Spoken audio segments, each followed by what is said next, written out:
Hello students.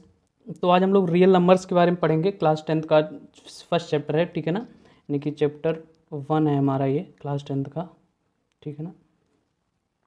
तो हम लोग क्लास 9th में पढ़े हैं कि रियल नंबर्स में कौन कौन से नंबर्स आते हैं। तो हम लोग रियल नंबर्स में अगर बात करें तो इंटीजर्स आते हैं सारे, ठीक है ना। रेशनल नंबर सभी आते हैं और इर्रेशनल नंबर सभी आते हैं, ठीक है ना। तो ये 3 टाइप के नंबर इसमें आते हैं। और रियल नंबर्स में इंक्लूड कौन सा नहीं होता है, कौन सा नहीं होता, कॉम्प्लेक्स नंबर, ठीक है ना। जो हमारा रियल नंबर्स का पार्ट नहीं होता है, ठीक है ना, कॉम्प्लेक्स नंबर, ठीक है। जिसको हम लोग इमेजिनरी नंबर्स भी बोलते हैं, ठीक है ना। जैसे 2i 3i इस टाइप के जो नंबर होते हैं वो हमारे रियल नंबर्स नहीं होते हैं, ठीक है ना। बाकी सारे नंबर चाहे वो इंटीजर हो, चाहे रेशनल नंबर हो, चाहे इर्रेशनल नंबर हो, सभी इसमें आते हैं, हमारे रियल नंबर्स में आते हैं, ठीक है। हम लोग को जो पहला कॉन्सेप्ट है क्लास 10th में कि यूक्लिड डिवीज़न लेमा क्या होता है, ठीक है ना। इसके बाद हम लोग को यूक्लिड डिवीज़न एल्गोरिथम पढ़ना है, लेकिन ये इंपॉर्टेंट है कि ये होता क्या है, ठीक है ना। तो इसको हम लोग हिंदी में यूक्लिड विभाजन प्रमेयिका कहते हैं, ठीक है ना। प्रमेयिका क्या होती है, तो होता क्या है कि दो धनात्मक पूर्णांक ए और बी दिए रहने पर, यानी कि कोई भी दो धनात्मक पूर्णांक हमको ए और बी क्या किए जाएंगे, दिए जाएंगे। दिए रहने पर ऐसी अद्वितीय पूर्ण संख्याएं क्यू और आर, यानी कि क्यू और आर ऐसे दो नंबर्स विद्यमान होते हैं। यानी कि given positive integers A and B, यानी कि दो पॉजिटिव इंटीजर हमको ए और बी दिए गिवन होंगे। देयर एग्जिस्ट यूनिक इंटीजर, जिसके लिए यूनिक इंटीजर क्यू और आर ऐसे होंगे कि हम लोग उन दो ए और बी को किस फॉर्म में ले सकते हैं, A equals to B Q plus R. यानी कि जो जहाँ पे हमारा जो आर होगा वो क्या होगा, ग्रेटर देन और इक्वल टू 0 और लेस देन बी होगा, ठीक है ना। अब ये स्टेटमेंट है, अब इसको समझने के लिए हमें थोड़ा एग्जाम्पल देखना पड़ेगा, तभी समझ में आएगा, ठीक है ना। तो हम लोग देखते हैं कि मान लीजिए कोई भी नंबर हम लोग दो मान लेते हैं। एक हमारा 9 हो गया और एक क्या हो गया, 4 हो गया, ठीक है ना। इसको हम लोग ए मान लेते हैं, ये बी मान लेते हैं। ये हमारे गिवन नंबर्स हैं दो, ठीक है ना। ए हमारा कितना हो गया, 9 हो गया, और बी हमारा कितना हो गया, 4 हो गया, ठीक है। अब अगर हम लोग लिखना चाहें तो अब हम लोग को देखिए यहाँ पे क्या है कि हम लोग 4 से 9 को क्या करेंगे, डिवाइड करेंगे, ठीक है ना। तो 4 2 जा कितना होता है, 8 होता है, और 9 से 8 जब सब्ट्रैक्ट करेंगे तो बचेगा 1 बचेगा, ठीक है ना। हम लोग जानते हैं अगर हम लोग 9 को लिखते हैं तो कैसे लिखते हैं, 4 इंटू 2, ठीक है ना। यानी कि 4 इंटू 2 और रिमाइंडर क्या करते हैं, ऐड करते हैं, ठीक है ना। अब इसमें हम लोग सब सारे नंबर्स लिखते हैं, तो ये ए है मान लिया, और ये क्या है, बी है, ठीक है ना। अभी हम लोगों ने माना था इसको। और ये क्या होता है, कोएफिशिएंट होता है, ठीक है ना। इसको क्यू मान लेते हैं, और ये क्या होता है, रिमाइंडर। तो देखिए ए लिखा है, A equals to B Q plus R लिख गया ना ये। तो मिला कि डिवीजन का फॉर्म होता है जो हम लोग A equals to B Q plus R होते हैं। और ये हर प्रत्येक यानी ईच एंड एवरी नंबर के लिए क्या सेपरेट होता है, ठीक है ना। क्यू और आर की वैल्यू क्या अलग अलग होती है, सेम तो होती नहीं सबके लिए कि हमेशा 2 ही आएगा और रिमाइंडर हमेशा 1 ही आएगा। तो हमेशा ये बदलती है वैल्यू, इसीलिए कहा गया कि एक ए और बी के लिए एग्जिस्ट करती हैं यूनिक इंटीजर, यानी कि सबके लिए अलग अलग अपने यूनिक इंटीजर क्या करते हैं, एग्जिस्ट करते हैं, ठीक है ना। तो अब हम लोग को ये समझना है, अब इसमें ये जो कंडीशन लगी है ये इंपॉर्टेंट है कि जो हमारा आर होता है, यानी कि जो रिमाइंडर होता है वो 0 से, मतलब आर जो होता है हमारा ग्रेटर देन और इक्वल टू 0 होता है और लेस देन बी होता है। यानी कि अगर हम इसमें से रिमाइंडर लिखना चाहें तो क्या लिखेंगे कि जो हमारा आर है, यानी कि जो आर है वो ग्रेटर देन और इक्वल टू 0 और लेस देन क्या, बी, यानी कि बी कितना है हमारा 4। यानी कि जो हमारा रिमाइंडर होता है हमेशा हमेशा डिवाइजर, यानी कि जो डिवाइजर होता है हमारा 4, उससे क्या होगा, हमेशा छोटा होगा, और 0 से हमेशा 0 होगा या 0 से बड़ा होगा, यानी कि ग्रेटर देन और इक्वल टू 0 होता है, ठीक है ना। हम लोग देख भी रहे हैं, देखिए यहाँ पे 1 आया है, यानी कि 1 आया है तो 4 से छोटा ही है और 0 से बड़ा है, ठीक है ना। लेकिन हमेशा 0, हमें 0 भी हो सकता है, हमेशा 0 से बड़ा नहीं हो सकता, इसलिए ग्रेटर देन और इक्वल टू 0 होता है, ठीक है। तो हम लोग को इसमें यही चीज़ समझना है कि जो हमारा रिमाइंडर होता है हमेशा डिवाइजर से छोटा होगा, क्योंकि अगर डिवाइजर से छोटा नहीं होगा तो ये, जैसे मान लीजिए लिखा है 6 और 3 लिखा है, ठीक है ना। तो अगर हम लोग 3 से 6 में डिवाइड करते हैं तो 3 2 जा कितना होता है, 6, कंप्लीट डिवीजन हो गया तो 0 रिमाइंडर बचा, ठीक है ना। लेकिन कभी भी ऐसा नहीं हो सकता कि डिवाइजर जो हमारा जो रिमाइंडर है डिवाइजर से बड़ा हो जाए। जैसे मान लीजिए 4 और यहाँ पे 12 दिया है, ठीक है ना। तो अगर हम लोग इसको, आप लोग जानते हैं कि जो 12 होता है हमारा 4 3 जा 12 होता है, लेकिन 4 2 जा 8 करते हैं तो 4 रिमाइंडर मैक्सिमम बच सकता है। लेकिन इसमें अगर हम लोग 4 रिमाइंडर छोड़ते हैं तो एक बार और कंप्लीट रिवीजन होता है। इसीलिए हमेशा याद रखिएगा कि जो रिमाइंडर होता है हमारा हमेशा और हमेशा जो डिवाइजर यानी होता है उससे हमेशा छोटा ही होता है, ठीक है ना। ये चीज़ हम लोग को याद रखनी है, जो इसमें ये कंडीशन है ये इंपॉर्टेंट है, ठीक है ना। इसको अच्छी तरह से हम लोग याद रखेंगे, ठीक है। अब हम लोग को दो चीज़ें समझनी है कि कोई भी क्वेश्चन में हम लोग इसको अप्लाई कैसे कर सकते हैं। जैसे मान लीजिए अब नंबर लिखे हमारे 48 और 19, ठीक है ना। तो अगर हम लोग को इसमें 19 से 48 में डिवाइड करेंगे तो कितना आएगा, 19 2 जा 38, ठीक है ना। तो 8 से 8 जीरो जाएगा, 4 से 3 कितना बन जाएगा। तो अब 48 को हम लोग कैसे लिख सकते हैं, देखिएगा 19 इंटू 2 प्लस 10 लिखेंगे ना, समझ में आया ना ये। और ये इंपॉर्टेंट है, ये लिखना हम लोग को आना चाहिए कायदे से, ठीक है ना, कि क्या हो सकता है, ठीक है ना। अब मान लीजिए हमें कंफर्म नहीं है कि हमारे पास नंबर क्या है, ठीक है ना। हमें ए के बारे में नहीं पता होता है कि ए क्या है हमारा। अगर हमें ए अननोन है, केवल हमको बी के बारे में जानकारी है कि जो बी है हमारा कितना है, 6 है, ठीक है ना। क्या है, बी हमारा 6 है। अगर अब हम लोग को नंबर लिखना है तो हम लोग जानते हैं बी की वैल्यू कितनी है, 6। तो यहाँ से हमें रिमाइंडर तो पता चल जाएगा कि रिमाइंडर जो होगा हमारा ग्रेटर देन और इक्वल टू 0 और 6 से कैसा होगा, छोटा। इस कंडीशन से देखिए ये तो होता है ना, आर की वैल्यू क्या होती है, आर की वैल्यू हम लोग जानते हैं क्या होती है, ग्रेटर देन और इक्वल टू 0, यानी कि आर की वैल्यू ग्रेटर देन और इक्वल टू 0 और लेस देन किससे होती है, 6 से, ठीक है ना, यानी कि बी से। तो हमें डिवाइजर में पता है कि 6 है, लेकिन हमें नंबर नहीं पता है कि किस नंबर को हमें डिवाइड करना है, ठीक है। तो अब हम लोग को ये चीज़, अब हम लोग जानते हैं कि अब अगर हमें नहीं पता है तो आर की वैल्यू हम लोग जानते हैं क्या क्या हो सकती है, 0 हो सकती है, ठीक है ना। और क्या क्या हो सकती है, 1 हो सकती है, 2 हो सकती है, 3 हो सकती है, 4 हो सकती है, 5 हो सकती है, और 6 नहीं हो सकती, ठीक है ना, क्योंकि 6 से लेस देन ही होगा। तो ये इतनी पॉसिबल वैल्यूज हैं हमारी। तो ए को हम लोग क्या क्या लिख सकते हैं, ए को क्या लिख सकते हैं, देखिए बी क्यू यानी कि 6 क्यू प्लस 0 लिख सकते हैं। बी और क्या हो सकता है, ए हमारा और क्या हो सकता है, अगर रिमाइंडर 1 होगा तो 6 क्यू प्लस 1 मिल जाएगा। और क्या हो सकता है, ये अगर रिमाइंडर 2 आएगा तो 6 क्यू प्लस 2 मिलेगा। अगर रिमाइंडर 3 मिलेगा तो ये कितना मिलेगा, 6 क्यू कितना मिलेगा, 6 क्यू प्लस 3 मिल जाएगा। अगर रिमाइंडर हमारा 4 आएगा तो ये 6 क्यू प्लस 4 मिल जाएगा। और रिमाइंडर हमारा अगर 5 मिलेगा तो ये 6 क्यू प्लस 5 मिल जाएगा। तो इस तरह अगर हमें नंबर अननोन है तो हमें नंबर को लिखना आना चाहिए कि इस फॉर्म में लिख सकते हैं कि हम लोग, कि अगर रिमाइंडर पता चल जाए तो इसको 6 क्यू प्लस 0 6 क्यू, क्योंकि अगर, तो इस फॉर्म में हम लोग नंबर को लिख सकते हैं, ठीक है। तो अब हम लोग को इसी का यूज करके हमें नेक्स्ट कॉन्सेप्ट समझना है, ठीक है ना। और इस पे सवाल, इस पे बेस सवाल भी करेंगे, ठीक है ना। जो हमारी यूक्लिड डिवीजन लेमा है इस पे सवाल भी आते हैं। तो कुल मिला के हमें ये डिवीजन मेथड ही होता है पूरा, तो हम लोग को पता होना चाहिए किस फॉर्म में होता है। अगर एक चीज़ और देख लेते हैं इसमें, जैसे हम लोगों ने 4 को 9 से डिवाइड किया तो 4 2 जा 8 और 9 से 8 जाए कितना 1। अभी तो हम लोग सब जानते भी हैं, फिर भी एक बार इसको हम लोग क्या कह सकते हैं, कोएफिशिएंट कहते हैं, ठीक है ना, कोएफिशिएंट कहते हैं। और ये हमारा डिवाइज़र होता है, ये हमारा डिविडेंड होता है, डिविडेंड। और ये हमारा रिमाइंडर होता है, ठीक है। तो किसी भी नंबर को हम लोग इस फॉर्म में लिखते हैं, हम लोग जानते हैं किस कैसे लिखते हैं, कि डिविडेंड इक्वल्स टू क्या होता है, divisor into coefficient plus remainder, ठीक है। और यही form A equals to B Q plus R हमको दिखाता भी है, ठीक है ना। बस उसका short form A equals to B Q plus R के फॉर्म में लिखा गया और एक थ्योरम के रूप में बताया गया है, ठीक है ना। तो इसको याद करना कोई बहुत कठिन नहीं है, हम लोग ये सब पढ़ चुके हैं पहले, ठीक है। तो अब इसमें नेक्स्ट क्वेश्चन देखते हैं कि इससे रिलेटेड क्वेश्चन क्या आता है।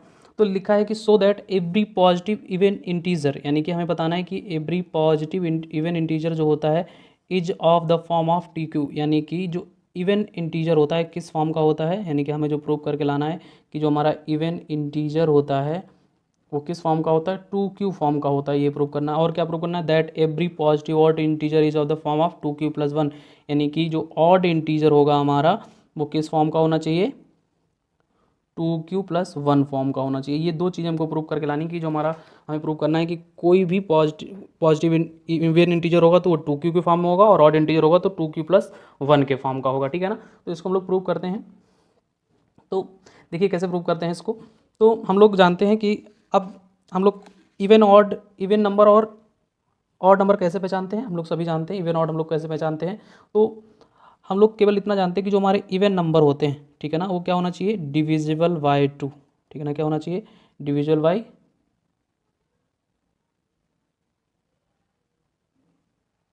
क्या होना चाहिए, डिविजिबल बाय 2 होने चाहिए, ठीक है, ठीक है ना। और जो हमारा ऑड इंटीजर होना चाहिए वो क्या होना चाहिए, नॉट डिविजिबल बाय 2 होना चाहिए, ठीक है, नॉट डिविजिबल बाय 2, ठीक है ना। यानी कि जो नंबर हमारे 2 से डिवाइड हो जाते हैं यानी 2 से भाग चला जाता है वो हमारे इवन नंबर होते हैं, जो 2 से भाग नहीं जाता है वो हमारे ऑड इंटीजर होते हैं, ठीक है ना। अब देखिए यानी कि हमें डिवाइड किससे करना है, चेक करना है 2 से, ठीक है ना। तो अब हमारा 2 क्या हो गया, डिवाइजर हो गया, यानी कि v की वैल्यू हमें कंफर्म हो गई कितनी होनी चाहिए, 2 होनी चाहिए, ठीक है ना।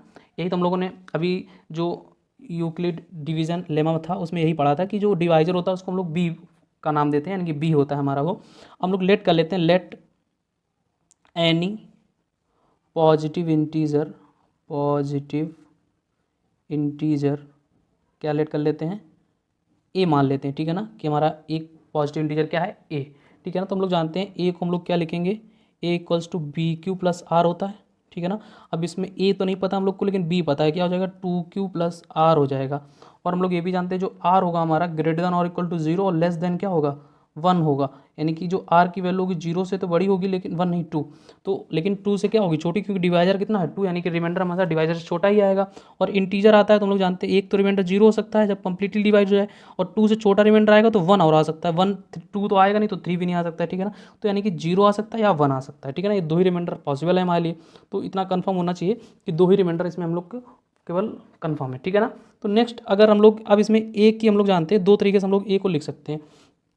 एक तो ए को हम लोग क्या लिख सकते हैं, ए इक्वल्स टू क्या लिख सकते हैं, अगर रिमाइंडर कितना हो जाए हमारा 0 तो ए बराबर क्या हो जाएगा 2q प्लस 0। और सेकेंड क्या हो सकता है कि अगर हम लोग आर की वैल्यू 1 रख लें तो ए इक्वल्स टू क्या हो जाएगा 2q प्लस 1 हो जाएगा, ठीक है।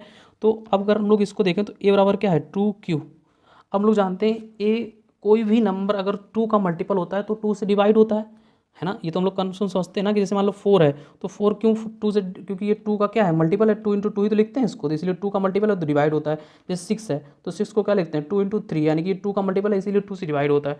8 है तो क्या लिख सकते हैं 2 इंटू 4, यानी कि जो नंबर 2 का मल्टीपल होगा वो नंबर 2 से डिवाइड होगा, तो देखिए ये 2 से डिवाइड है यानी कि डिविजिबल बाई क्या है 2 है।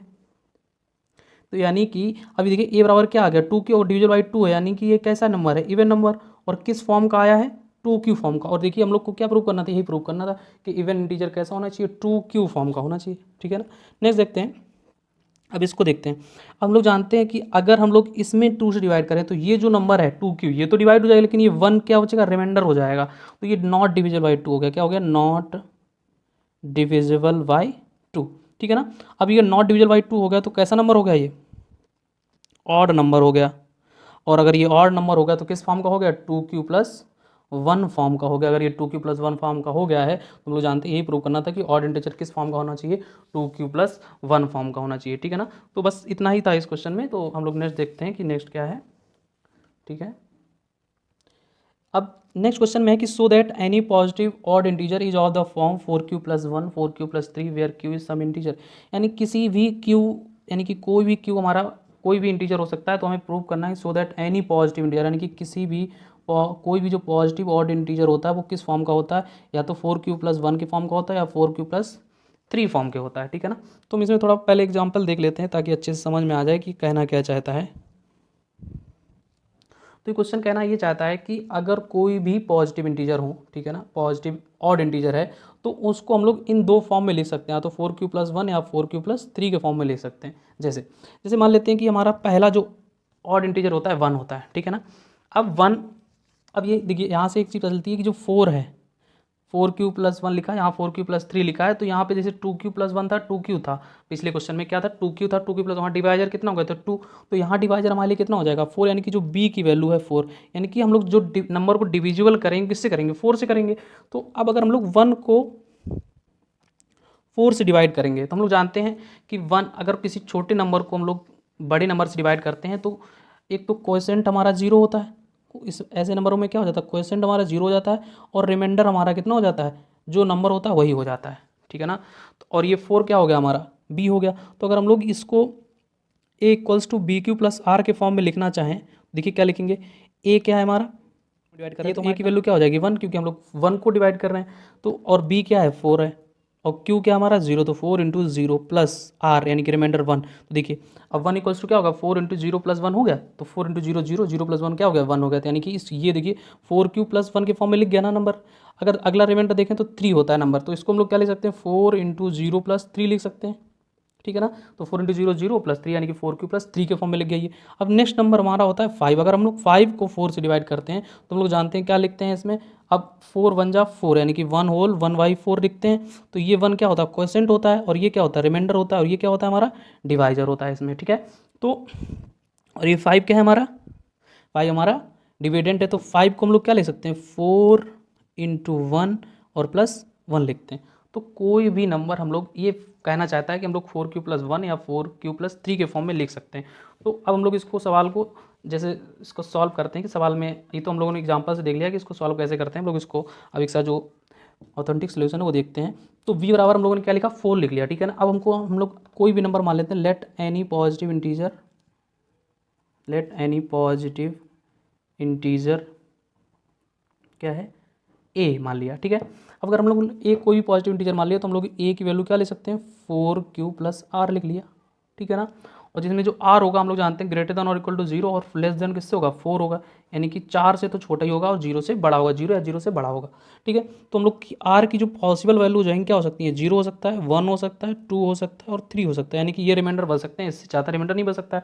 तो हम ए को हम लोग क्या ले सकते हैं, पहले सबसे पहली कंडीशन अगर 0 रिमाइंडर होगा तो ए इक्वल्स टू क्या हो जाएगा, 4q हो जाएगा, और प्लस 0 हो जाएगा तो उसका कोई मतलब ही नहीं।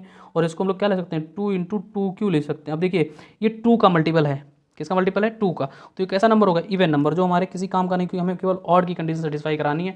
तो ये और इवन हो गया, तो ये तो हमारा यानी कि अब देखिए 4q फॉर्म इससे पूछा भी नहीं गया था क्योंकि ये इवन होता है, ठीक है ना। तो यानी कि जो 4q फॉर्म होती है वो इवन होती है। दूसरी कंडीशन जब हम लोग r कितना लेंगे, 1 ले लेंगे, ठीक है ना। तो a इक्वल्स टू कितना हो जाएगा, 4q+1 हो जाएगा, ठीक है। तो अगर a बराबर हमारा 4q+1 हो गया, तो अब हम लोग देख रहे हैं कि इसमें अगर हम लोग चेक करते हैं तो देखिए ये 4q तो डिवाइड हो जाएगा 2 से, ठीक है ना, क्योंकि 2 2 जब 4 होता है तो 2q आ जाएगा, लेकिन ये 1 रिमाइंडर बच जाएगा। इसीलिए ये क्या हो गया, एक हमारा ऑड इंटीजर हो गया। कैसा होगा, इंटीजर होगा, ऑड इंटीजर, ठीक है ना, ऑड इंटीजर हो गया।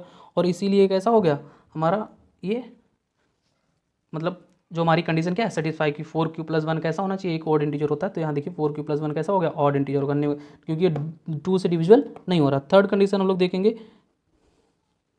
थर्ड कंडीशन क्या है कि अगर हमारा रिमाइंडर कितना हो जाए, 2, अगर क्योंकि रिमाइंडर आप 2 मानेंगे तो a इक्वल्स टू क्या हो जाएगा, 4q+2 हो जाएगा। और अगर हम लोग इसको लिखना चाहें तो क्या ले सकते हैं, 2 कॉमन ले लेंगे, क्या हो जाएगा 2q+1। तो ये भी नंबर किसका मल्टीपल हो गया, 2 का। देखिए 2 का मल्टीपल है ना, तो ये भी इवन इंटीजर हो गया, यानी कि 4q+2 फॉर्म का भी ऑड इंटीजर नहीं हो सकता है, ठीक है ना, क्योंकि ये इवन हो गया। ठीक, नेक्स्ट और लास्ट कंडीशन हमारी, जब रिमाइंडर कितना हो जाए 3, तो a इक्वल्स टू कितना हो जाएगा, 4q+3, ठीक है। तो यहाँ से हो जाएगा, अभी इसमें देखेंगे 4q कैसा है, 4q हम तो जानते हैं 2 से डिवाइड हो जाता है, लेकिन जो 3 है 2 से डिवाइड नहीं होता है, तो ये कैसा होगा, ऑड इंटीजर हो गया, ठीक है ना, क्योंकि ये कंप्लीटली डिविजिबल नहीं होगा। तो हम लोग देख सकते हैं कि ये हमारा कंडीशन सेटिस्फाई करेगा। तो देखिए 4q+1 एक कंडीशन ये सेटिस्फाई किया और एक कंडीशन 4q+3 सेटिस्फाई किया। तो 2 ही कंडीशन में ऑड इंटीजर आया, बाकी 2 कंडीशन में ऑड इंटीजर नहीं आया। अच्छा, किसी को नहीं समझ में आ रहा होगा कि 4q+1 4q+3 ऑड ही इंटीजर क्यों आएगा, तो इसमें आप क्यू की जगह कोई भी नंबर रख के देख सकते हैं, ऑड इंटीजर ही मिलेगा। देखिए 4q+1, जैसे 4 में अगर हम लोग क्यू की जगह 1 रखेंगे तो 1 आ जाएगा, तो कितना हो जाएगा, 4 1 5 हो जाएगा। 4 2 रख लेंगे तो 4 2 8 1 9 हो जाएगा। तो ये सब ऑड इंटीजर ही हमेशा आएंगे, ठीक है ना। तो इसको, इसमें कोई टेंशन वाली बात नहीं है, आप चेक कर भी सकते हैं, ठीक है। नेक्स्ट देखते हैं अब। तो नेक्स्ट है हमारा कि so that any positive odd integer is a form of 6q+1 6q+3 6q+5 q is some integer. तो हमें बताना है कि जो ऑड इंटीजर होते हैं हमारे इस फॉर्म के होते हैं, 6q+1 फॉर्म हो सकता है, 6q+3 फॉर्म का हो सकता है, 6q+5 के फॉर्म का हो सकता है, ठीक है ना। तो उसी तरह हम लोग इसमें जानते हैं कि अब तो सब लोग समझ ही गए होंगे कि b इसमें क्या हो जाएगा, 6 हो जाएगा, ठीक है ना। जब b 6 हो जाएगा तो हम लोग कोई एक पॉजिटिव इंटीजर क्या मान लेंगे, a मान लेंगे, जिसको हम लोग क्या ले सकते हैं, 6q+r लिखेंगे, ठीक है ना। आर की जो वैल्यू हमारी कितनी हो जाएगी, ग्रेटर देन और इक्वल टू 0 और लेस देन क्या होगी, 6 होगी, है ना। और यहाँ पे आर जो हो जाएगा हमारा क्या क्या हो जाएगा, 0 हो सकता है, 1 हो सकता है, 2 हो सकता है, 3 हो सकता है, 4 हो सकता है, 5 हो सकता है, 6 नहीं हो सकता है, ठीक है। तो 6 नहीं हो सकता क्योंकि 6 से हमेशा छोटा ही मिलेगा। तो अब हम लोग की कितनी कंडीशन है, 6 कंडीशन है टोटल, 0 से लेके 5 तक, ठीक है ना। तो एक एक कंडीशन सभी देखेंगे, ठीक है ना। तो फर्स्ट कंडीशन अगर हम लोग देखते हैं इसमें, तो जब 0 रिमाइंडर होगा, ठीक है ना, यानी कि जब आर की वैल्यू क्या हो जाएगी हमारे लिए 0, तो ए बराबर क्या हो जाएगा यहाँ से, ठीक है ना। हम केवल समझाते जाएंगे, आप लोग जैसे क्वेश्चन पिछले क्वेश्चन में लिखे था उस तरह आप लिखते जाएंगे, ठीक है ना। तो इसमें समझ लेंगे इसको क्वेश्चन अच्छे से। तो ए बराबर क्या हो जाएगा, 6q+0 हो जाएगा, और ये 6q+0 हो जाएगा, और यहाँ से क्या हो जाएगा 6q, और जो कि देखिए हम लोग इसको 2 अगर बाहर लिखते हैं तो 2 × 3q ले सकते हैं, तो यानी कि 2 का मल्टीपल है, ठीक है ना। और ये हमारा कैसा हो जाएगा, इवन इंटीजर होगा। हमें केवल ऑड इंटीजर देखने हैं कौन कौन से होते हैं इस फॉर्म के, तो ये देखिए इवन हो गया, तो ये हमारी कंडीशन सेटिस्फाई नहीं कर रहा है। सेकंड कंडीशन देखते हैं, अगर आर हमारा कितना हो जाएगा 1, तो ए बराबर कितना हो जाएगा 6q+1 हो जाएगा। और इसमें हम लोग देखते हैं, अगर हम लोग 6q को देखते हैं तो ये 2 से डिवाइड हो जाएगा, लेकिन ये 1 नहीं होगा, तो ये नॉट डिविजिबल बाई क्या है 2 है, तो यानी कैसा हो गया, ये ऑड इंटीजर हो गया, तो ये हमारी कंडीशन सेटिस्फाई कर रहा है, ठीक है ना। और ये हमारे लिए सेटिस्फाई कर रहा है, तो ये कंडीशन यानी कि एप्लीकेबल होगी। तो r इक्वल्स टू जब 2 रखेंगे तो यहाँ से देखेंगे ए बराबर क्या हो जाएगा 6q+ कितना हो जाएगा 2 हो जाएगा, ठीक है ना। तो r यहाँ पे क्या हो गया 6q+2 हो गया। अब जब r 6q+2 हो गया तो इसमें हमसे देखिए पूरे से 2 कॉमन ले सकते हैं, कितना हो जाएगा अंदर 3q+1। अब देखिए 2 का मल्टीपल हो गया, क्यों नहीं नंबर होगा, तो ये इवन नंबर होगा। अगर इवन हो गया तो हमारे लिए कंडीशन सेटिस्फाई नहीं करेगा, यानी कि 6q+2 फॉर्म का कैसा नंबर होता है, इवन इंटीजर होता है, ठीक। नेक्स्ट कंडीशन देखते हैं, अगर हम लोग नेक्स्ट कंडीशन क्या है, अगर r इक्वल्स टू हम लोग क्या लिख सकते हैं 3 लिखते हैं, तो ये क्या हो जाएगा हमारा a इक्वल्स टू क्या हो जाएगा 6q+3 हो जाएगा। तो फिर से हम लोग देख सकते हैं 6q तो 2 से डिवाइड हो जाएगा, लेकिन 3, क्योंकि 6q में 2 से डिवाइड करेंगे तो 3q आ जाएगा, लेकिन 3 में जब 2 से डिवाइड करेंगे तो डिवाइड नहीं होगा, तो ये हमारा ऑड इंटीजर हो जाएगा, तो ये हमारी कंडीशन सेटिस्फाई करेगा, ठीक है। नेक्स्ट कंडीशन देखते हैं, 5th नंबर, जब r इक्वल्स टू कितना होगा 4 होगा, तो a की वैल्यू कितनी हो जाएगी 6q+4 हो जाएगी। तो इसमें देखिए 6q भी 2 से डिवाइड होता है, 4 भी 2 से डिवाइड होता है, तो यानी कि इवन इंटीजर हो जाएगा, और ये हमारे लिए कंडीशन सेटिस्फाई नहीं करेगा। ये ऑड था और ये हमारे लिए कैसा हो जाएगा इवन हो जाएगा, तो ये कंडीशन सेटिस्फाई नहीं करेगा। और नेक्स्ट देखेंगे कंडीशन r इक्वल्स टू 5, यानी कि लास्ट कंडीशन है हमारी ये, तो a इक्वल्स टू कितना हो जाएगा 6q+5 हो जाएगा। और हम लोग जानते हैं 6q तो 2 से डिवाइड हो जाएगा, लेकिन 5 नहीं होगा, इसीलिए ये कैसा नंबर हो गया ऑड हो गया, ठीक है ना।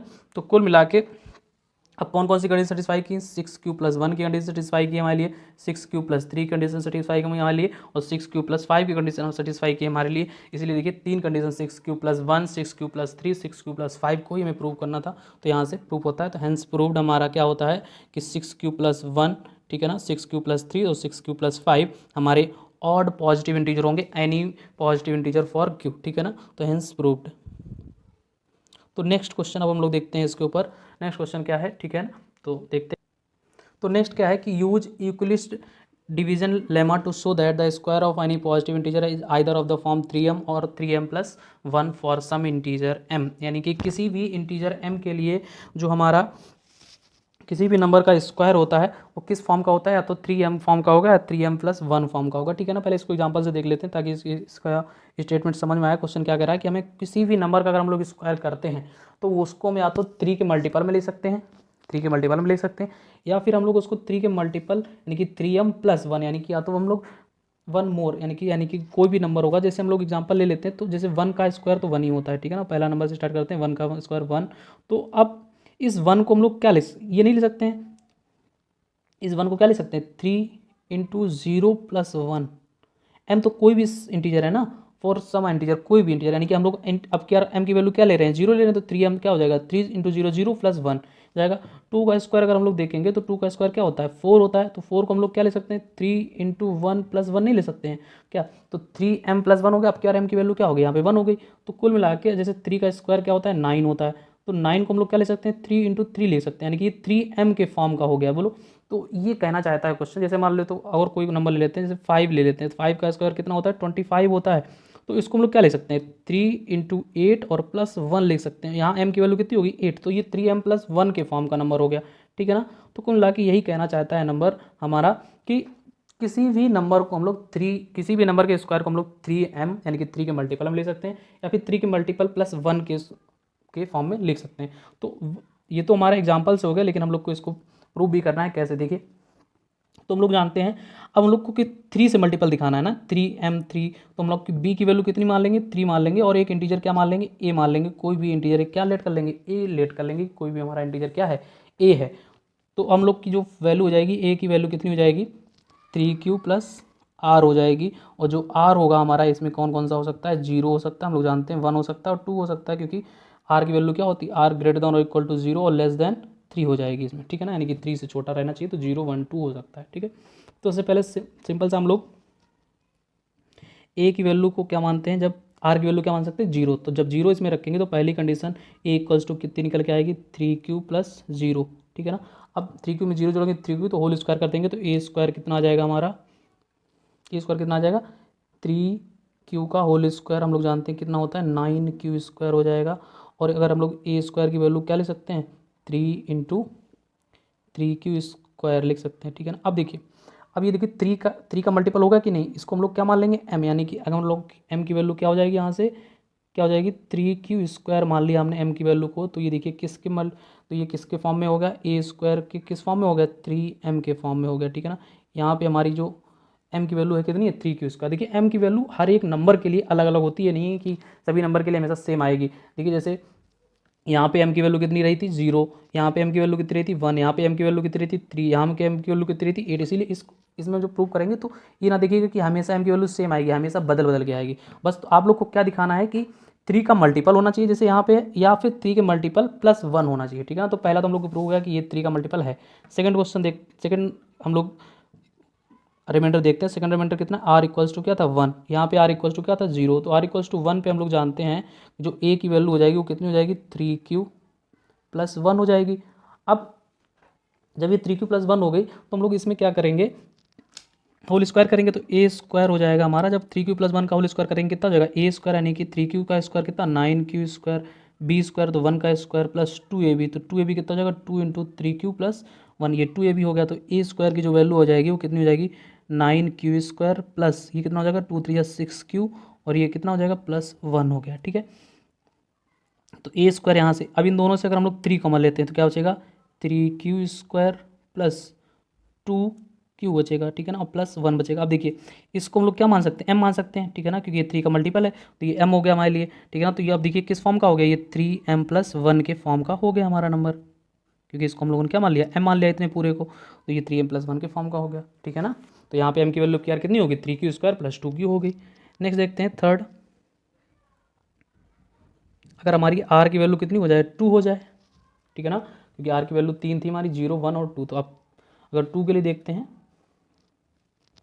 तो अब हम लोग अगर ए बराबर कितना हो जाएगा, यहाँ से 3q प्लस 2 हो जाएगा, और इसका होल स्क्वायर अगर हम लोग करते हैं तो ए स्क्वायर बराबर कितना हो जाएगा, 3q का square 9q square, B square यानी कि 2 का स्क्वायर तो 4, और 2ab यानी कि 2 × 3q × 2 हो जाएगा। तो यहाँ से जो ए स्कोर मिलेगा हमको तो कितना मिलेगा, 9q स्क्वायर प्लस यहाँ से 2 × 2 = 4, 3 = 12q प्लस 4 मिलेगा, ठीक है ना। देखिए अब इसको अरेंजमेंट करना है कि हमें 3 का मल्टीपल चाहिए। देखिए अगर इन दोनों से हम लोग केवल 3 कॉमन लेते हैं तो ये 4 का मल्टीपल बन जाएगा, ठीक है ना, लेकिन हमें 4 नहीं लेना है, 3 लेना है। तो यहाँ से हम लोग 4 को किस फॉर्म में तोड़ लेंगे, 3 के फॉर्म में तोड़ लेंगे। तो 9q square plus 12q plus इसको क्या ले सकते हैं, 3 + 1 लिख सकते हैं कि नहीं लिख सकते हैं। तो जो ए स्क्वायर हो जाएगा हमारा, यहाँ से हम लोग 3 कॉमन ले लेंगे तो क्या बचेगा, 3q square plus 4q plus 1 और प्लस ये कितना हो जाएगा, 1, और यहाँ पे हमारी जो m की वैल्यू हो जाएगी वो कितनी हो जाएगी, m। तो ये किस फॉर्म का हो गया हमारा, 3m प्लस 1 के फॉर्म का हो गया नंबर। तो ये भी हमारा, तो कुल मिला के देखिए हम लोगों ने कि कोई भी नंबर का अगर हम लोग स्क्वायर करते हैं, क्योंकि ये तो एक थ्योरम टाइप की होगी, तो किसी भी नंबर का अगर हम लोग स्क्वायर करते हैं वो किस फॉर्म का हो जाता है, 3m या 3m प्लस 1 के फॉर्म का आता है स्क्वायर करने के बाद, ठीक है ना। तो नेक्स्ट देखते हैं अब हम लोग को पढ़ना है कि यूक्लिड्स डिवीजन एल्गोरिथम क्या होती है। हम लोगों ने अभी यूक्लिड्स डिवीजन लेमा पढ़ा था, अभी यूक्लिड्स डिवीजन एल्गोरिथम क्या होती है।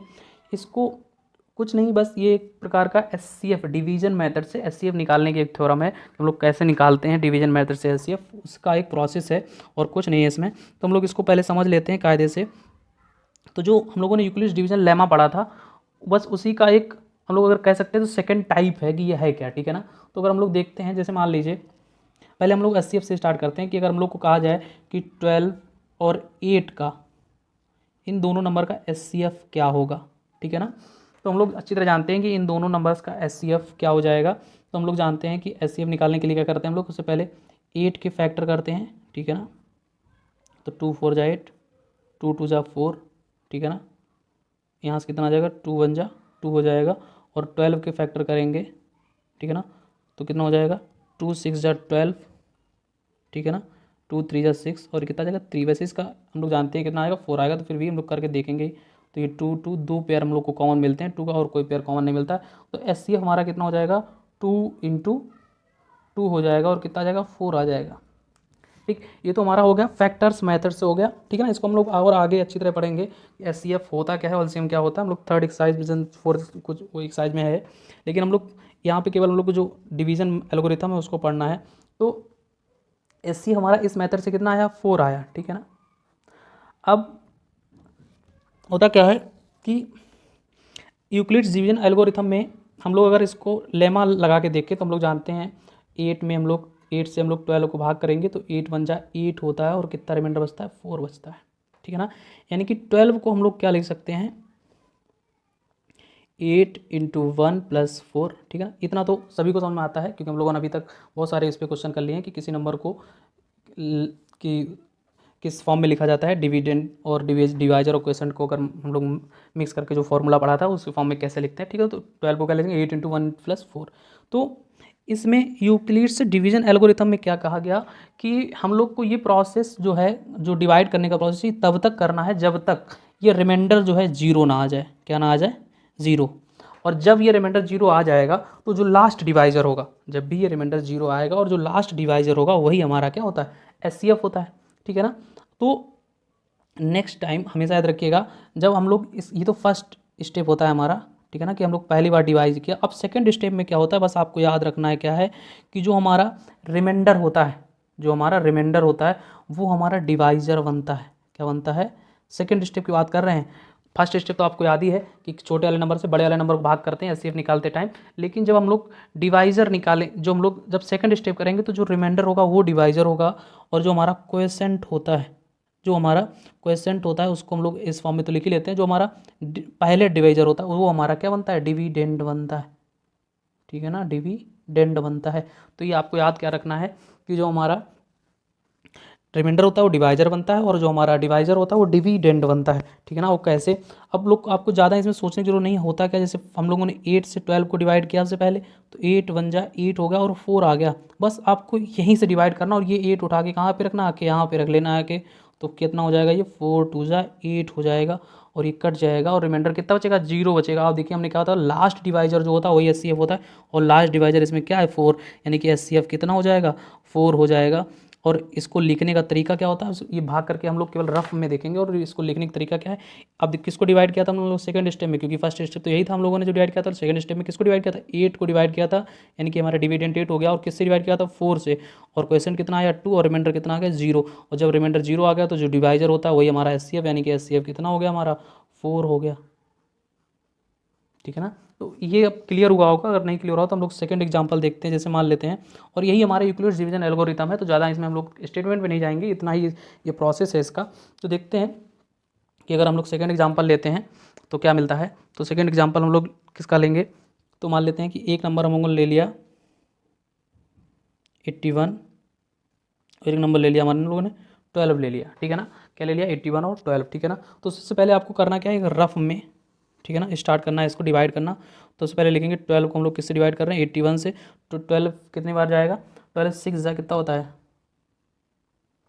72, कितना होता है 72, और कितना बचेगा, 11 से 2 जाएगा 9, ठीक है ना। अब इस प्रोसेस को तुरंत लिखना है, 81 इक्वल्स टू कितना हो जाएगा, 12 इंटू 6 प्लस रिमाइंडर 9, ठीक है, लिख लिया। ये तो फर्स्ट स्टेप हो गया हमारा। अब तुरंत हम लोग जानते हैं नेक्स्ट पे डिवाइड करेंगे, अब 9 से डिवाइड करेंगे किसमें, 12 में, ये नंबर यहाँ पे आ जाएगा। तो 9 बन जाए कितना हो जाएगा 9, तो 12 से 9 जाए कितना हो जाएगा 3। फिर से अब किसको डिवाइड किया था, 12 को, तो ये कितना हो जाएगा 12 इक्वल्स टू किससे डिवाइड किया था 9, तो 9 इंटू क्वेश्चन कितना है 1 और रिमाइंडर कितना है 3, ठीक। फिर से तुरंत लगाएंगे और ये 9 उठ के कहाँ पे आ जाएगा, यहाँ पे आ जाएगा। तो 3 3 जा कितना हो जाएगा 9 हो जाएगा और ये कंप्लीटली कट जाएगा। तो 9 की अब क्या किसको डिवाइड किया 9 और कितना हो जाएगा 3 इंटू 3 और प्लस क्या हो जाएगा 0। और यहाँ से हम लोग जैसे ही ये 0 हुआ तो हमारा जो डिवाइज़र होगा ये जो होगा वही क्या हो जाएगा हमारा एचसीएफ, यानी कि इन दोनों नंबर्स का एचसीएफ कितना है 3। तो ये प्रोसेस होता है एचसीएफ निकालने का हमारा डिवीजन एल्गोरिथम से, और यही हमारी डिवीजन एल्गोरिथम है, ठीक है ना। ठीक है, जो क्वेश्चन होता है तो ये लिखा है use Euclid's division algorithm to find the HCF, ठीक है ना। तो उन्होंने बताया था आपको क्या करना है, सिंपली छोटे नंबर से ग्रेटर जो बड़ा नंबर होता है उसमें डिवाइड करना स्टार्ट करना है। तो सबसे पहले आप जानते हैं 135 है तो ये 2 टाइम्स करेंगे, अगर 135 डबल कर देंगे 270 हो जाएगा, तो ज़्यादा होगा तो 1 टाइम ही जाएगा। तो ये 135 हो जाएगा और कितना हो जाएगा, 5 से 5 जाएगा 0, 12 से 3 जाएगा तो 9 और ये कम्प्लीटली कट जाएगा, ठीक है ना। तो यानी कि इससे पहला स्टेप जो होगा 225 को हम लोगों ने किस फॉर्म में लिखा, तो 135 इंटू 1 यानी कि 135 इंटू 1 और प्लस रिमाइंडर कितना है 90 आया, ठीक है ना। आप सिंपली 90 को अब किस में डिवाइड करेंगे हम लोग, ये आ जाएगा 135 यहाँ पे आ जाएगा और 92 या 180 होता है तो 1 टाइम ही जाएगा तो 90 आ जाएगा यहाँ से और कितना हो जाएगा 45, ठीक है ना। अब फिर से हम लोग अब ये ऊपर वाला प्रोसेस भूल सकते हैं, ठीक है ना। अब नीचे वाले नंबर को देखना है कि हम लोगों ने 135 को डिवाइड किया तो 90 से डिवाइड किया और कितनी बार गया 1 टाइम और रिमाइंडर कितना बचा 45। अब हमारे लिए ये किसी काम का नहीं यहाँ तक का, ठीक है ना, ये यहाँ तक का किसी काम का नहीं। अब यहाँ से तुरंत चेक कर लेंगे, अब ये 90 आएगा यहाँ पे तो 45 2 या 90 होता है, ठीक है ना। और ये देखिए रिमाइंडर कम्प्लीटली कट गया, रिमाइंडर नहीं बचा, यानी कि हम लोग 90 को लिखेंगे तो 90 इक्वल्स टू कितना हो जाएगा, 90 इक्वल्स टू कितना हो जाएगा, तो 45 इंटू 2 प्लस 0, अब रिमाइंडर कितना बच गया 0 और लास्ट डिवाइजर क्या था 45, यानी कि SCF कितना हो जाएगा हमारा 45, ठीक है। तो यहाँ से ये चीज़ समझ में आ गई होगी, ठीक है ना, कि हम लोग कैसे रिमाइंडर निकालते हैं। तो पहला क्वेश्चन यही था हमारा, ठीक है ना, इसी यही तरीका होता है, ठीक है। नेक्स्ट क्वेश्चन देखते हैं, हमारा सेकंड जो क्वेश्चन है, हम लोग इसमें भी जानते हैं कि हम लोग क्या करेंगे, उससे पहले 196 से 3820 में डिवाइड करेंगे। तो 196 से अगर हम लोग 38220 में डिवाइड करते हैं तो 2 टाइम्स करेंगे अगर इसका हम लोग, तो हम लोग जानते हैं कितना हो जाएगा, ये 2 6 12 हो जाएगा, तो ये कम से कम 392 आ जाएगा, ठीक है ना, हाँ 392, ठीक है ना। तो 392 ज़्यादा हो जाएगा तो 1 टाइम ही जाएगा तो 196 हो जाएगा यहाँ पे। तो 12 से 6 जाएगा 6 आ जाएगा और यहाँ 7 बचेगा तो 17 से 9 जाएगा कितना बचेगा 8 बचेगा, यहाँ से कितना हो जाएगा 186, ठीक है ना। और 2 जब हम लोग नीचे उतारेंगे तो कितनी टाइम्स जाएगा यहाँ पे, तो हम लोगों को 196 से अगर इसको डिवाइड करें तो 1862 आएगा तो 9 टाइम्स जाएगा, तो 9 टाइम्स से इसको मल्टीप्लाई करेंगे कितना जाएगा 1764, ठीक है। तो 1764 जब आएगा तो ये 90 इसको घटाएंगे तो 12 से 4 जाएगा 8, 15 से 6 जाएगा तो 9 और एक कट जाएगा 0 हम लोग जब नीचे उतारेंगे तो कितना हो जाएगा 980, तो 5 टाइम्स जाएगा, तो कितना होगा 5 टाइम्स कितना हो जाएगा ये 980, ठीक है ना। तो ये कम्प्लीटली डिवाइड हो गया, ठीक है ना, रिमाइंडर 0, तो पहली बार में 196 से ही डिवाइड होगा, तो यानी कि इन दोनों नंबर्स को क्या लिखेंगे 38220, तो कितना हो जाएगा 196 इंटू 195 प्लस 0, यानी कि पहली बार रिमाइंडर 0 आ गया तो ये 196 इस नंबर का क्या हो जाएगा SCF हमारा कितना हो जाएगा 196, ठीक है ना। तो इस तरह हम लोग एल्गोरिथम डिवीजन एल्गोरिथम से क्या निकाल सकते हैं SCF निकाल सकते हैं, ठीक है ना। तो पहले एक्सरसाइज के सारे कॉन्सेप्ट हो गए हैं तो आप लोग एक्सरसाइज लगा सकते हैं, ठीक है ना। Thank you class.